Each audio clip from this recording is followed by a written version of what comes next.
আসসালামু আলাইকুম। আপনারা দেখতেই পাচ্ছেন আমরা বাংলা এবং ইংলিশ এট এ টাইম টাইপ করতে পারতেছি। আমরা এখান থেকে মেনুতে যাওয়ার প্রয়োজন পড়ছে না, আমরা জাস্ট কিবোর্ড কমান্ডের মাধ্যমে এই কাজটা করতে পারতেছি। তো এই যে ফন্ট যে শর্টকাট করা, যে বাংলা এবং ইংলিশ আপনি এট এ টাইমে লিখবেন, কিভাবে লিখবেন বা কিভাবে ফন্ট শর্টকাট করবেন, এই ভিডিওর মাধ্যমে আমরা এটা একদম ক্লিয়ার করে দেখানোর চেষ্টা করবো এবং খুব সহজভাবে দেখানোর চেষ্টা করব। তো এই কাজটা একদম ইজি একটা কাজ। তো এই কাজটা করার জন্য আমাদের প্রথমে যে কাজটা করতে হবে, আমরা এমএস ওয়ার্ডের ফাইল অপশনে যাব, ফাইল মেনুতে যাব। ফাইল মেনু থেকে আমরা এখান থেকে মোর অপশনে আসব, মোর অপশন থেকে আমরা অপশনটাতে আসব। তো এখান থেকে আমরা চলে আসবো কাস্টমাইজ রিবন, এই অপশনটাতে আসব। এই অপশনটাতে আসার পরে আমরা নিচে দেখতে পাচ্ছেন কিবোর্ড শর্টকাট একটা অপশন দেওয়া আছে। আমরা কিবোর্ড শর্টকাট এই বাটনটাতে ক্লিক করব। এই বাটনটাতে ক্লিক করার পর আমাদের এখান থেকে খুঁজে বের করতে হবে ফন্টস। এই যে দেখতে পাচ্ছেন আমরা ফন্টটাকে খুঁজে বের করলাম। এখন আপনি কোন ফন্টটাকে আপনি শর্টকাট করবেন। যেমন আমরা একটা বাংলা ফন্ট শর্টকাট করি। আমরা এখান থেকে শুটুনিয়াম যে ফন্টটাকে একটু খুঁজে বের করি।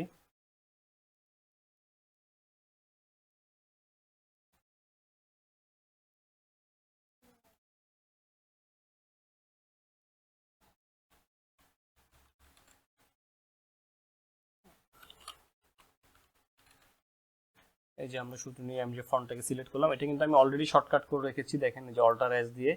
তো আপনাদের প্রথমত এরকম থাকবে না, আমি এটাকে রিমুভ করে দিচ্ছি। এটাকে সিলেক্ট করে এখানে রিমুভ করে দিলে শর্টকাটটা চলে যাবে।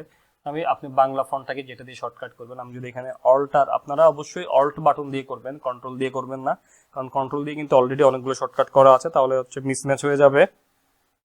তো আমরা এখান থেকে অল্ট চেপে ধরে বি বাটন চাপলাম, চেপে আমরা এখানে যে কাজটা করব, এখানে অ্যাসাইন এই বাটনটাতে ক্লিক করে দিব। তাহলে আমরা অল্টার বি যখন চাপবো তখন আমাদের শুটুনিয়াম যে ফন্টটা অটোমেটিক্যালি আমাদের মাইক্রোসফট ওয়ার্ডে এখানে চলে আসবে। আর আমরা একটা ইংলিশ ফন্ট করি, টাইমস নিউ রোমানটা।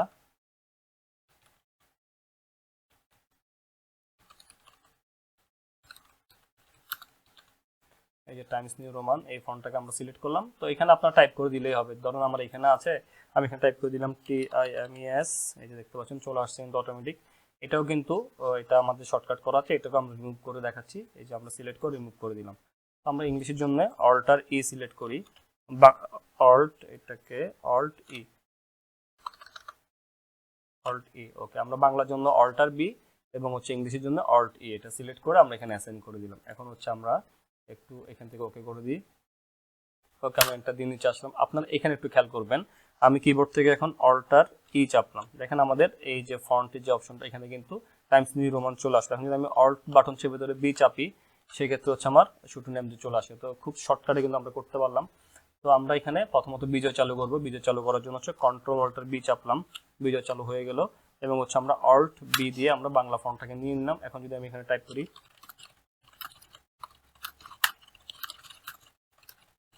এখন যদি আমার ইংলিশ লেখার প্রয়োজন পড়ে, আমি জাস্ট কি করব, কন্ট্রোল অল্টার বি দিয়ে বাংলাটাকে বন্ধ করব, করে অল্ট বাটন চেপে ধরে ই চাপবো। তাহলে আমাদের টাইমস নিউ রোমান ফন্টটা কিন্তু চলে আসছে এখানে। তো আমি যদি এখানে এখন লিখি, তো দেখেন খুব সিম্পলি কিন্তু আমরা এই কাজটা করে ফেলতে পারতেছি। তো এটাই মূলত আমাদের ফন্ট শর্টকাট করার নিয়ম, যে আপনি বাংলা এবং ইংলিশ এট এ টাইম আপনি কিভাবে টাইপ করবেন কোনো রকম মেনুতে যাওয়া ছাড়া। আর এটা আপনারা আপনাদের ইচ্ছা মতো আপনারা যে কোনো ফন্ট, শুধু আমি তো টাইমস নিউ রোমান আর শুটুনি করছি, আপনি যে কোনো ফন্ট আপনি আপনার পছন্দ মতো এইভাবে শর্টকাট করতে পারবেন। তো আশা করবো ভিডিওটা আপনাদের ভালো লাগবে। যদি ভিডিওটা আপনাদের ভালো লাগে তাহলে অবশ্যই লাইক, কমেন্ট, শেয়ার এবং সাবস্ক্রাইব করার অনুরোধ রইল। এবং পরবর্তীতে এই ধরনের ইম্পর্টেন্ট ভিডিও পাওয়ার জন্য চ্যানেলের নোটিফিকেশন বাটনটি অন করে রাখার অনুরোধ রইল। ধন্যবাদ সবাইকে, ভালো থাকবেন সবাই। আল্লাহ হাফেজ, আসসালামু আলাইকুম।